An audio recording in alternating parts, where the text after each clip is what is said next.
मैं कहूँगा जो राम का नहीं वो इस धरती पे किसी काम का नहीं। ऐसे व्यक्ति को तो तत्काल अपने पद से इस्तीफा दे देना चाहिए और मूड मुड़ा करके और घर में हो जाना चाहिए। लुटेरे हैं कि धर्म गुरु हैं, बता रहे हैं कई जगह धर्म कर रहे हैं, कई जगह भंडारा चला रहे हैं। अपने आश्रम में भी जाइए और ये मत बताइए कि हम पत्रकार हैं, फिर देखिए आपके साथ रात को 9 बजे के बाद क्या बर्ताव करते हैं। वो क्या हो, जहाँ प्रभु श्री रामचंद्र है वहाँ पे सब शुभ ही शुभ होना है, कुछ अशुभ। अयोध्या में राम मंदिर के प्राण प्रतिष्ठा का कार्यक्रम 22 जनवरी को होना है, जिसमें मुख्य मंदिर के अंदर प्रधानमंत्री नरेंद्र मोदी सहित केवल 5 लोगों के प्रवेश की अनुमति है। इन 5 लोगों में देश के किसी भी शंकराचार्य का नाम शामिल नहीं है। ऐसे में उन्होंने राम मंदिर प्राण प्रतिष्ठा के कार्यक्रम में शामिल होने से साफ इनकार कर न केवल धार्मिक बल्कि सियासी गलियारों में भी हलचल पैदा कर दी है। इस इनकार के पीछे शंकराचार्य का कहना है कि भगवान राम यथा स्थान प्रतिष्ठित हों यह आवश्यक है, विधिवत पूजा अर्चना नहीं होने से अशुभ होगा। साथ ही उन्होंने अधूरे राम मंदिर के प्राण प्रतिष्ठा के कार्यक्रम को प्रधानमंत्री नरेंद्र मोदी का राजनीतिक स्वार्थ बताया, क्योंकि 2024 में यानी इसी साल कुछ ही महीनों में लोकसभा चुनाव होना है। तो आइए जानते हैं शंकराचार्य के इस विचार को लेकर प्रयागराज माघ मेले में आए साधु संतों और पंडों की क्या राय है। आज हमको तो बड़ा हर्ष है और बड़ा सौभाग्य है हमारा कि आज 700-800 साल से जिस विवाद में हम पड़े थे, हमारे यहाँ जो सूर्य वंश की जो मर्यादा थी उसको कायम करने में आज हमको 700 साल लगे हैं। और जगत गुरु शंकराचार्य जी की ज़्यादा से ज़्यादा अवस्था होगी तो मुश्किल से 70 साल भी नहीं होगी। जब हम 700 साल इंतज़ार करके आज इस चीज़ को पा रहे हैं तो मुझको तो नहीं लगता कि सनातन में राम से किसी को द्वेष होना चाहिए और भेद होना चाहिए। ये जगत गुरु हैं तो नाम के लिए फिर तो मैं कहूँगा जो राम का नहीं वो इस धरती पे किसी काम का नहीं। तो ऐसे व्यक्ति को तो तत्काल अपने पद से इस्तीफा दे देना चाहिए और मूड मुड़ा करके और घर में हो जाना चाहिए। क्यों? क्योंकि जिस राम के जरिए 2 ही वंश हैं, सूर्य वंश और चंद्र वंश। जब सूर्य वंश को हम नहीं बचा सकते तो चंद्र वंश का हम क्या कर पाएंगे।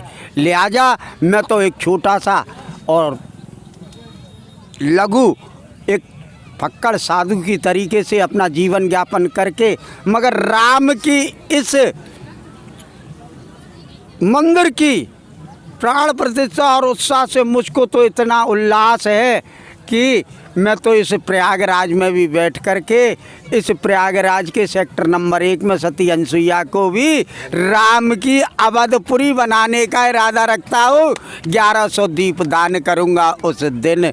और यही मैं कहूँगा कि सबको राम के उत्सव में बड़े आनंद के साथ, बड़े उल्लास के साथ जाना चाहिए और राम के अपने सनातन की मर्यादा को निभाना चाहिए और मर्यादा के विहीन जाने से अपने कर्तव्य को और अपने पद को त्याग देना चाहिए कि राम ही सबका एक काम है। कार्यक्रम राम मंदिर की प्राण प्रतिष्ठा का चल रहा है, वो सारे कार्यक्रम वैदिक कार्यक्रम हैं और पूरे पूरे विधि विधान से काशी के विद्वानों द्वारा जो करवाया जा रहा है, जो बेवकूफ़ नहीं है जो ये कर रहे हैं या जो करवा रहे हैं।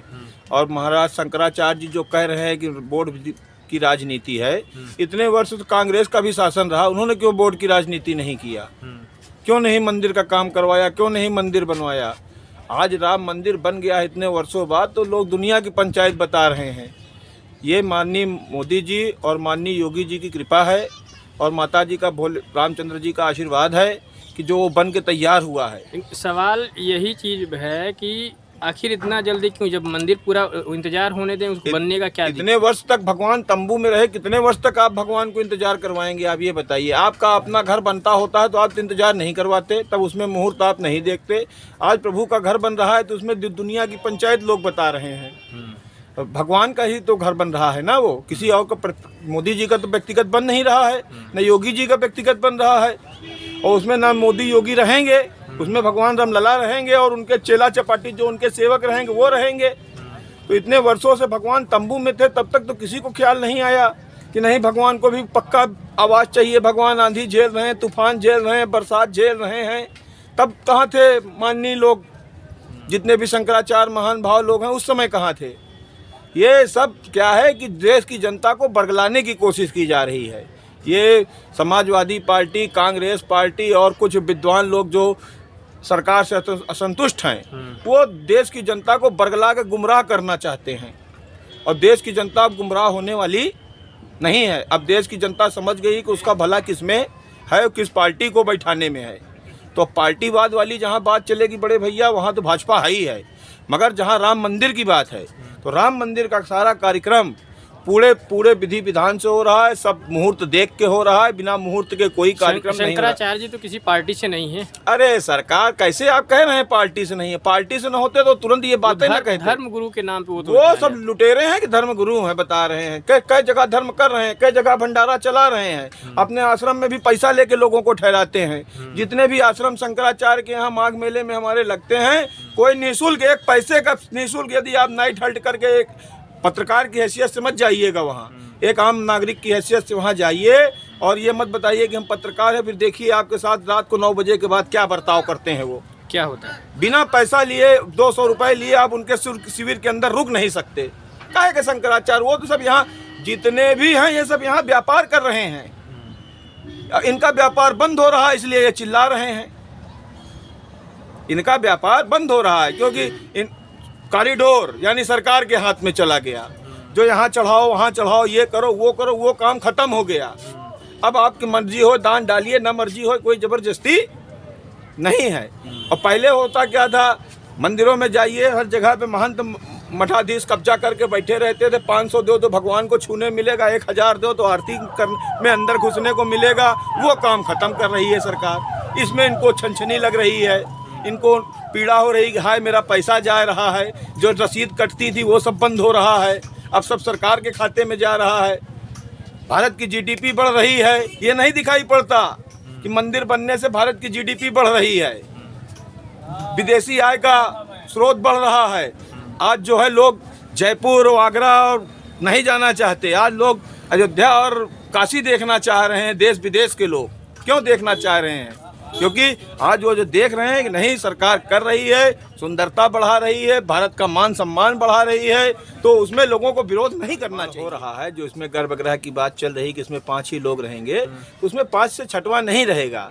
तो भाई प्रधानमंत्री की सुरक्षा का भी देखते हुए कोई गलत काम ये नहीं है।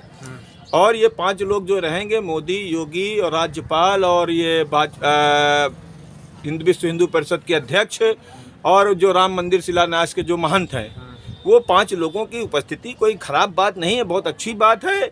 और उसके अलावा अभी तक लोग अभी इससे पहले कह रहे थे कि मोदी जी जो है शादीशुदा नहीं है, बिना पत्नी के कैसे प्राण प्रतिष्ठा करवाएंगे, फलाना है ठिकाना है।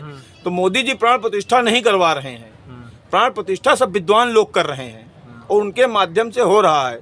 मोदी जी तो खाली गर्भगृह में आरती करेंगे। जब भगवान रामलला विराजमान हो जाएंगे तो आरती खाली उठाएंगे, वहाँ पे आरती करेंगे वो।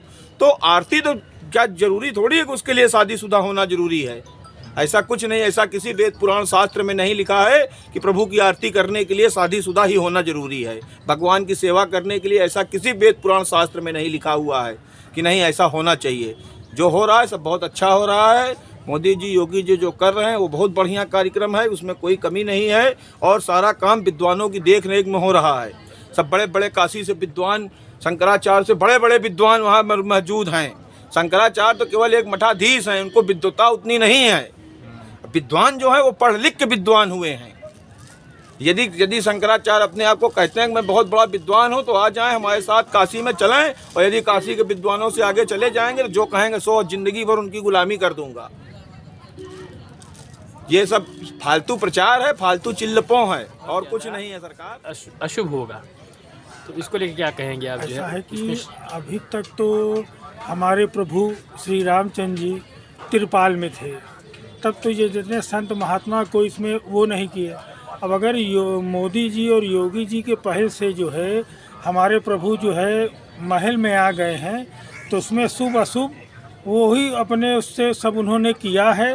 और जब उनका प्राण प्रतिष्ठा हो रहा है तो वो सब शुभ ही शुभ होगा, कोई इसमें अशुभ नहीं होगा। आज जाके अयोध्या में दशा देख लीजिए, एक समय था कि प्रभु हमारे त्रिपाल में थे, कोई इंतजाम नहीं था।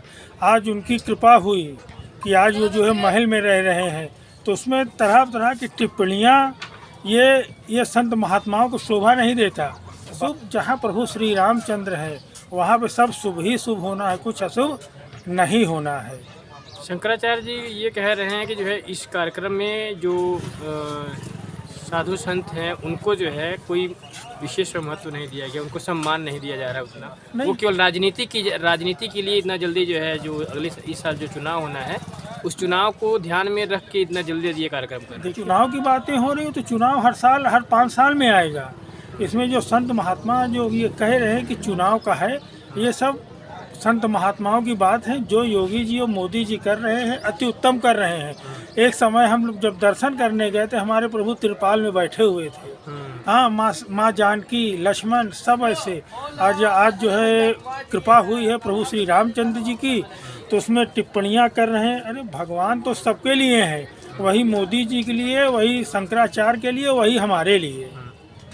और इसमें कोई वो नहीं है कि शुभ होगा शुभ। जब प्रभु श्री रामचंद्र है तो सब शुभ ही शुभ होना है, कुछ अशुभ नहीं होगा। कोई भी कार्य अगर होता है भगवान के प्रति तो वो कार्य अशुभ नहीं होता, शुभ ही होता है। चाहे प्रतिष्ठा हो, चाहे पूजा आरती हो। तो महाराज जी सवाल तो ये भी है ना कि अगर ऐसा अगर है जो भगवान के नाम पे होता है तो बहुत सी चीज़ें ऐसे मुहूर्त वगैरह देखी जाती है भगवान के लिए, तो वो तो वहाँ पे भी इस तरह लागू होनी चाहिए। लागू तो है, सारा कार्य लागू तो है, लेकिन शंकराचार्य जी का हो रहा है। शंकराचार्य जी का कहना है कि ये जो है अभी पूरा जो है वो मंदिर का कार्य पूरा नहीं हुआ है और प्रधानमंत्री नरेंद्र मोदी वो टोटल जो है लोकसभा चुनाव जो 2024 में होना है उसको ध्यान में रख करके जल्दी कार्यक्रम में वोट बैंक की राजनीति करने के लिए की है। जहाँ भगवान राम विराजमान होना है वो कार्य तो पूर्ण ही है, जब पूर्ण है तभी विराजमान होंगे। अब आगे की जो प्रक्रिया है, जो आगे जो कार्य होना है वो तो होगा ही। मंदिर के आगे जो भी कार्य होना है वो मंदिर में बाहर होगा। कार्यक्रम है।